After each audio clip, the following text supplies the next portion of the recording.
반갑습니다. 여러분들의 투자가 행복했으면 좋겠습니다. 캐시메이커 문서진입니다. 자, 오늘 벌거벗은 종목사 두 번째 종목입니다. 이 두 번째 종목도 많은 분들이 또 관심을 가지시고 계신 종목입니다. 물론 주식 투자를 하지 않더라도 주식 투자를 하지 않는 분들도 다들 아시고, 특히 여기에 CEO는 또 워낙 또 유명한 분이라서 제가 보기엔 오늘 이야기도 많은 분들이 관심 있어 하시지 않을까라는 생각을 합니다. 오늘 벌거벗은 종목사 두 번째 종목은 테슬라입니다. 자, 오늘 테슬라의 창립부터 일론 머스크의 도전, 그에 대한 혁신, 위기 극복 이런 것까지 흥미롭게 제가 다뤄보도록 할 테니까 많이 끝까지 시청해 주시길 바랍니다. 많은 분들이 테슬라를 일론 머스크가 제일 처음에 창업했다고 생각하시는 분이 계실 거예요. 근데 일론 머스크는 아닙니다. 그러니까 마틴 에버하드가 본인 이제 주변 친구인 이제 마크 타페닉이랑 같이 2003년에 창업을 했는데요. 원래 이제 마크 에버하드는 많은 분들이 이제 또 동경하는 이제 파이어족에 좀 일찍 이 이북이라는 좀 센세이션했죠. 요거 관련 기술을 매각을 해서 큰 돈을 벌어놨고, 그러면서 이제 또 다음 사업을 어떤 게 할까라고 고민을 하고 있는 와중에 T0라는 이제 전기차를 보고 영감을 가졌어요. 근데 당시 이제 T0 같은 경우는 납산 배터리를 사용했거든요. 아무래도 이제 납산 배터리를 사용하다 보니까 차체의 무게는 굉장히 무겁죠. 차체의 무게는 굉장히 무거웠고, 그러다 보니까 주행거리가 굉장히 짧았어요. 저 자동차 배터리를 납산 배터리가 아니라 리튬 배터리를 쓰면 훨씬 더 가볍고 주행거리가 길어지겠는데 라는 생각을 한 거예요. 에버하드 같은 경우는 이북을 만들었잖아요. 그러다 보니까 본인은 이제 이북을 만들 때 리튬 이온 배터리를 많이 사용했었죠. 재료에 대한 부담이 없었던 겁니다. 이해도가 높았던 거고, 이거를 만들면 조금 더 멀리 되고 조금 더 전기차가 좀 센세이션해지겠다라는 생각을 했고 2003년 창업을 하게 됐습니다. 근데 이제 창업 초기에는 돈이 많이 없다 보니까 투자자를 많이 찾게 됐죠. 매번 이런 투자자를 찾을 때마다 매번 다 퇴짜를 맞았어요. 그렇게 1년 동안 창업을 하고 나서 1년 동안 투자를 한 푼도 받지 못했습니다. 그 과정에서 또 에버하드는 또 본인 이제 사재는 계속 이제 털었겠죠. 회사에 좀 존립과 관련된 문제가 생겼어요. 그런데 이때 한 사람이 운명적으로 찾아오게 됩니다. 정말 너희가 리튬 배터리로 전기차를 만들 거냐? 라고 이야기를 한 거죠. 그래서 그래, 리튬 배터리로 우리는 만들 거다 라고 이야기를 했고, 그러면 다른 거 다 필요 없다. 나는 그러면 투자를 하겠다. 근데 대신 이제 이 투자자는 좀 특이하게 그 조건 하나를 달았어요. 회장을 나로 해달라 라는 거죠. 원래 보통의 투자는 지분 참여만 하는 경우가 많거든요. 이 투자자는 지분 참여 플러스 경영권까지 확보해달라고 한 거예요. 상황이 좋았다면 당연히 요구를 들어주지 않았을 겁니다. 근데 에버하드 입장에서도 상황도 좋지 않았고, 이 리튬 배터리를 관심 있어 하고 이걸 인정해주는 사람이 또 흔치는 않았거든요. 거기에 좀 매력을 느껴서 에버하드는 이 투자자의 요구를 들어주게 됩니다. 네, 맞습니다. 일론 머스크입니다. 초기에 테슬라 모터스의 창업자는 일론 머스크가 아니지만 일론 머스크가 한 650만 불을 투자를 했거든요. 이때부터 본격적으로 테슬라 모터스의 자동차가 개발되기 시작했기 때문에 어찌 보면 일론 머스크가 또 창업했다고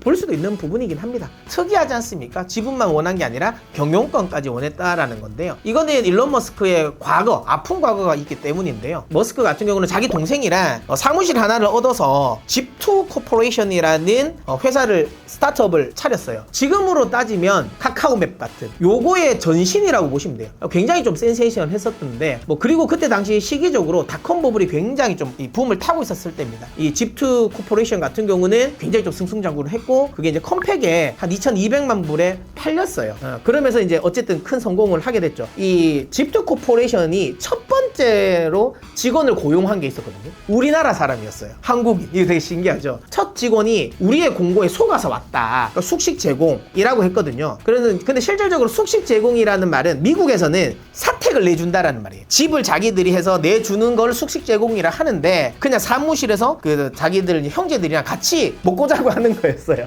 그러니까 엄밀히 따지면 미국인들 입장에서는 숙식 제공이 아닌데, 한국인이면 그거 숙식 제공 맞거든요. 그러니까 그 한국인은 그것도 숙식 제공이라 생각했을 거예요. 어쨌든 그런 일화가 있었다라는 거고요. Zip2 코퍼레이션의 성공으로 일론 머스크 같은 경우는 이제 사업에 대해서 굉장히 좀 자신감이 있었죠. 물론 이제 일론 머스크의 이력을 아시는 분은 아시겠지만, 일론 머스크는 물리학도 전공을 했지만 경제학도 함께 전공을 했어요. 그러니까 어릴 때부터도 계속 사업을 계속 했었거든요.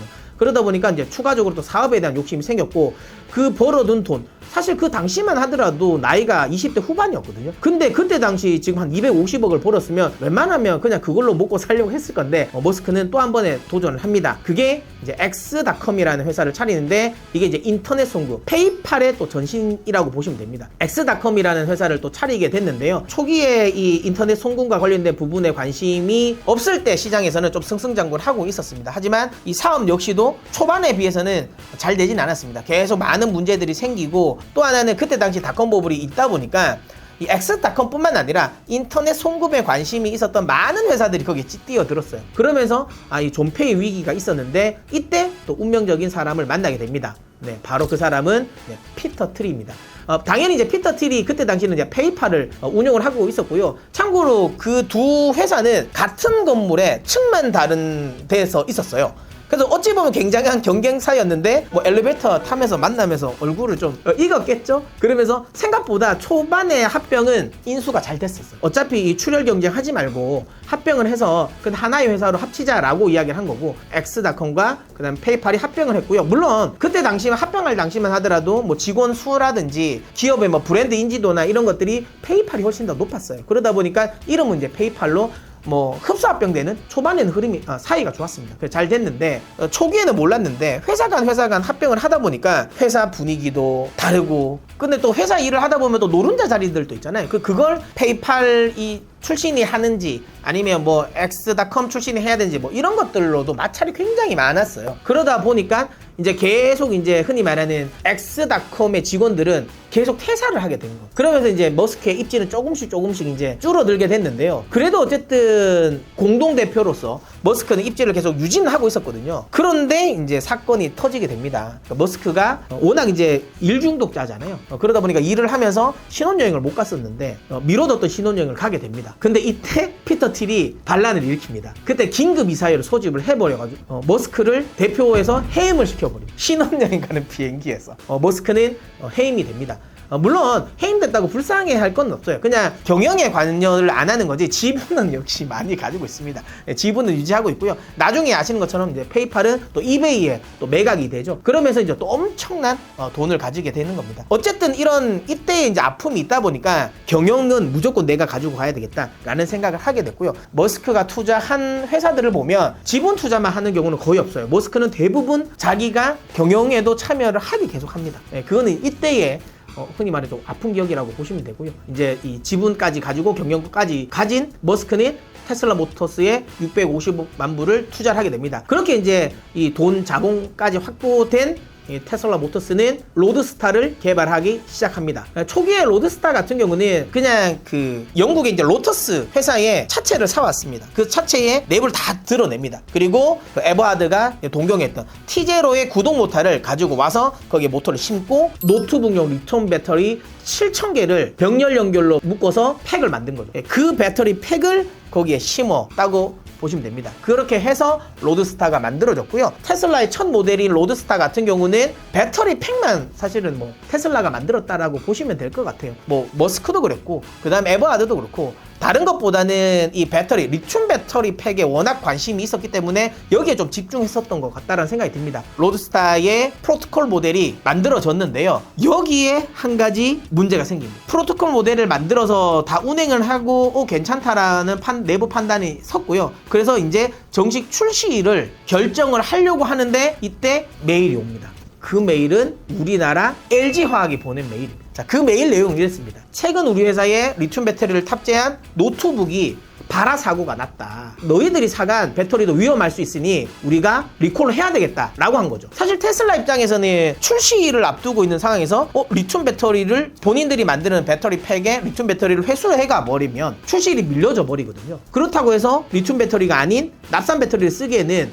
테슬라 모터스를 만들었을 때의 취지와는 전혀 다르기 때문에 테슬라 모터스 입장에서는 리튬 배터리를 포기할 수 없었던 거죠. 테슬라 모터스는 여기서 LG화학을 설득하기 시작합니다. 우리가 그러면 안 터트리게 할게. 너희 지금 보니까 그냥 다 묶었던 것 같은데 우리는 그러면 그 배터리 팩에 방열 소재를 우리가 채워가지고 배터리의 열폭주를 우리가 막겠다라고 한 거죠. 이 아이디어를 낸 건 뭐 지금 우리가 흔히 배터리 미치광이라고 하고 있는 스트라우벨의 아이디어였습니다. 배터리팩의 핵심적인 기술을 다 이분이 다 만들었다고 보시면 되고, 이분은 지금은 폐배터리 관련해서 이제 미국 내의 1등 회사인 레드우드 머티리얼즈에 지금은 대표로 가 있죠. 아무튼 이런 식으로 배터리 열 폭주와 관련된 부분의 문제를 잡고 나서 2006년 테슬라 로드스타가 출시가 되었습니다. 머스크와 에버하드는 극적인 쇼케이스를 위해서 당시 이제 캘리포니아 주지사였던 아놀드 슈와제네거를 조수석에 태우고 시운전을 했습니다. 근데 이런 연출은 초대박이 났습니다. 원래 로드스터의 초기 목표치가 한 100대 정도를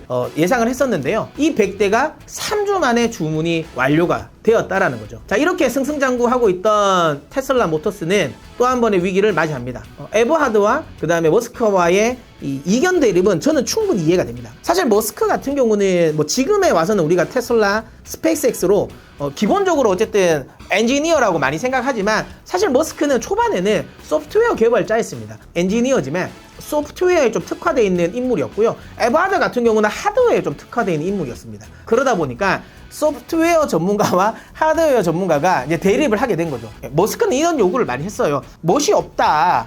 그리고 나는 이런 거 좀 약간 이런 거 좀 수정해줬으면 좋겠다. 이런 식으로 이야기를 했는데, 왜냐하면 소프트웨어 같은 경우는 여러분들도 아시겠지만 최종본 막 23편 막 이런 게 있잖아요. 그러니까 그때마다 이게 보안 수정이 된단 말이죠. 근데 이 하드웨어라는 건 그렇지 않지 않습니까? 하물며 그게 자동차입니다. 자동차는 문 하나만, 손잡이만 바꾸는데도 엄청난 오랜 시간이 걸리거든요. 그리고 비용도 엄청나게 많이 들고, 그러다 보니까 에버하드 같은 경우는 야 이거 그러면 비용이 너무 많이 들어, 출시일이 너무 많이 지연된다라고 하면서 그때부터 엄청난 많은 좀 싸움을 하게 된 거죠. 의견 대립을 보이던 끝에 머스크는 에버하드를 해임하게 됩니다. 그러고부터 이제 우리가 알고 있는 지금의 테슬라가 태어나게 된 거죠. 머스크는 이렇게 생각했을 겁니다. 에버하드만 쫓아내면 내가 생각하는 방향대로 될 것이고, 내가 생각하는 방향대로 했을 때 테슬라는 확실하게 더 성공할 것이다. 이건 머스크의 착각이었던 것 같습니다. 하드웨어 관련된 부분, 특히 자동차를 생산하는 건 소프트웨어를 찍어내는 것과는 전혀 차원이 달랐고요. 많은 노력에도 불구하고 좀처럼 자동차 생산은 지연됐고, 그 기간 동안 비용은 엄청나게 많이 지불되었습니다. 그 과정에서 설상가상 2008년 아시는 것처럼 리만 사태가 터지면서 자금줄까지 말라버렸죠. 회사를 살리고 유지하기 위해서 사재 4천만 달러를 털어서 회사 경영을 이어갔습니다. 이 당시 머스크는 회상을 하죠. 인터뷰에서 이런 이야기를 했어요. 그때 당시 생활비가 없어서 친구들에게 돈을 빌렸다. 그러면서 이제 그 당시 가장 힘들었던 건 와이프에게 크리스마스 선물도 못 해줄 정도로 경제적으로 어려웠다. 인터뷰를 하기도 했었죠. 다들 아신 것처럼. 그 인터뷰가 있고 1년 후에 머스크는 성공을 했고, 그리고 나서 바로 이혼했습니다. 이혼해서 파산 위기까지 몰렸던 테슬라였는데요. 뭐 이런 회사들은 우주의 기운이 도와주나 봅니다. 기적 같은 일이 일어나게 됩니다.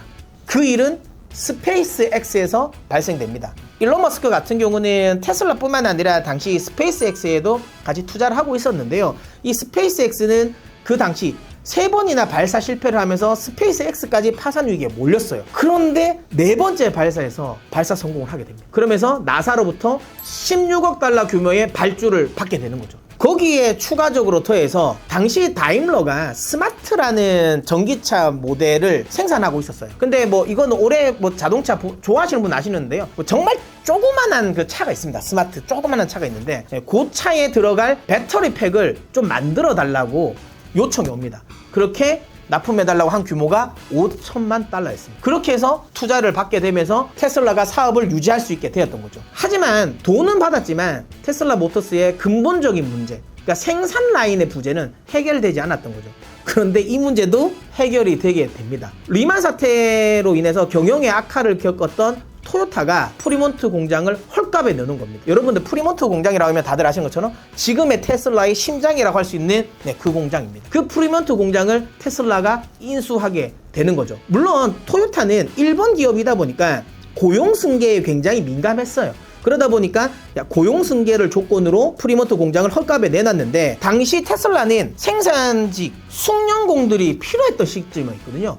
그러니까 토요타는 고용 승계가 필요했던 시점, 근데 테슬라는 숙련공들이 필요했던 시점, 이게 맞아 떨어진 거죠. 그러면서 프리몬트 공장을 헐값에 인수를 하게 됐고, 거기에 토요타는 추가적으로 5천만 불을 더 투자를 하게 됩니다. 그러면서 테슬라는 모델 S 개발에 착수하게 되는 거죠. 자, 이때 모델 S를 개발을 하면서 여러분들 다들 아시는 피터 롤린슨이 합류를 하게 됩니다. 지금은 이제 루시드의 대표인 이 피터 롤린슨인데요. 이것도 사실 머스크가 피터 롤린슨을 영입하게 된 비하인드 스토리가 참 재밌습니다. 대부분 다른 이 후보들은 이랬거든요. 야, 이 모델 S 이렇게 만들려면 한 몇 명 정도가 필요할 것 같아 라고 했을 때 대부분의 이 후보자들은 한 1000명 정도는 필요하다라고 말을 했는데 롤린슨은 한 50명이면 될 것 같다라고 한 거예요. 그럼 일단 한번 너 말대로 한번 해봐 라고 했는데 실제로 롤린슨은 정말 50명의 인력으로 모델 S를 개발하게 됩니다. 그렇게 개발을 해서 2012년 주행거리 500km의 모델 S가 출시하게 됩니다. 초반에 엄청나게 선풍적인 인기를 끌게 됩니다. 그러면서 예약 주문이 넘쳐나게 되죠. 지금도 좀 그렇긴 한데 이때는 더 심했겠죠. 초기 모델의 불량률이 너무 심했던 겁니다. 그러다 보니까 초기에 인수받았던 사람들의 실망감, 그러면서 또 예약 취소도 많이 일어나게 되기도 했고요. 생산 공장은 다 이제 어떻게 해서든 만들어 놨는데 배송망이 확보되지 않았던 거죠. 자동차를 만든다고 하면 그냥 만드는 거에 집중되지만 현대차도 자체 배송망이죠. 글로비스라는. 그러니까 배송도 굉장히 중요한 거죠. 만들어 놨는데 이게 고객에게 탁송이 돼야 될 거 아니겠습니까? 근데 그 배송망은 테슬라에게는 없었던 거죠. 어떻게 해서든 만들어 놨는데 배송 시간 또 늦어지고 이러다 보니까 예약자들이 예약을 좀 취소하게 되고, 또 때마침 이 이슈가 나오면서 또 공매도 리포트까지 나오면서 주식은 폭락하게 됩니다. 그러면서 테슬라 파산설도 나돌게 된 거죠. 그런데 이때 또 한 번의 기적이 일어납니다. 컨슈머 리포트가 올해의 자동차에 테슬라 모델 S를 선정하게 된 거죠. 이러면서 단순히 전기차 일부 유저들에게만 관심이 있었던 테슬라 모델 S가 많은 유저들에게 관심을 가지게 됐고요. 그러면서 주문은 몰려들었습니다. 물론 그럼에도 불구하고 여전히 해결되지 않은 건 탁송 문제였죠. 머스크는 묘안을 내놓습니다. 그 묘안은 테슬라를 사랑하는 사람들을 일명 테슬람이라 하잖아요. 그 테슬라를 사랑하는 팬심을 이용한 겁니다. 머스크는 트위터에 이런 글을 남깁니다. 우리를 좀 도와주세요. 이 멘트 하나가 많은 테슬라의 주주와 테슬라의 오너들이 프리몬트 공장으로 몰려오게 됩니다. 야, 우리가 지금 모델 S는 다 만들어 놨는데 이걸 고객에게 배송을 못 하겠어. 배송을 못 하는 것 뿐만 아니라 이거 배송했을 때 이 전기차니까 이거 어떻게 사용하는지 이것까지도 우리가 다 해야 되는데 우리 이 인력도 우리가 만들어 놓지는 못했어. 이거 너희가 좀 도와줘 라는 멘트였던 거죠. 테슬라 주주와 오너들은 흔쾌히 무료로 탁송 기사를 자청했습니다. 지금 당장의 AI 관련 부분 산업이 그렇지 않습니까? 당장의 돈은 되지 않지만 이 시장 자체를 모두 함께 참여해서 파일을 키우고 나서 그리고 나서 경쟁하자라는 건데요. 어쨌든 이 전략 역시도 머스크가 제일 처음 썼다, 이렇게 생각하시면 될 것 같습니다. 자, 오늘 일론 머스크와 테슬라의 사업 여정을 또 살펴봤습니다. 그의 도전과 혁신, 그리고 위기를 극복해온 이야기 놀랍지 않습니까? 그리고 첫 번째 시간에 했던 엔비디아와 같은 공통점, 이런 회사들은 진짜 우주가 도와줘야 클 수 있는 거구나 라는 생각도 또 들게 되네요. 자, 여러분들도 어떤 부분을 가장 인상 깊게 보셨나요? 댓글로 여러분의 생각 남겨주십시오. 여러분들의 구독, 좋아요 버튼은 또 다음 영상의 퀄리티를 높일 수 있는 요소가 됩니다. 자, 제가 이 두 가지 종목을 해외 주식으로 해서 국내 주식 중에 또 재밌는 이야기가 있는 스토리가 있는 기업이 없냐 라고 하시는 분들도 계셔서 제가 다음 세 번째 영상은 국내 주식으로 제가 또 찾아뵙도록 할 테니까 다음 영상도 많이 시청해 주십시오. 여러분들이 선택해 주시면 캐시는 제가 벌어다 드리도록 하겠습니다.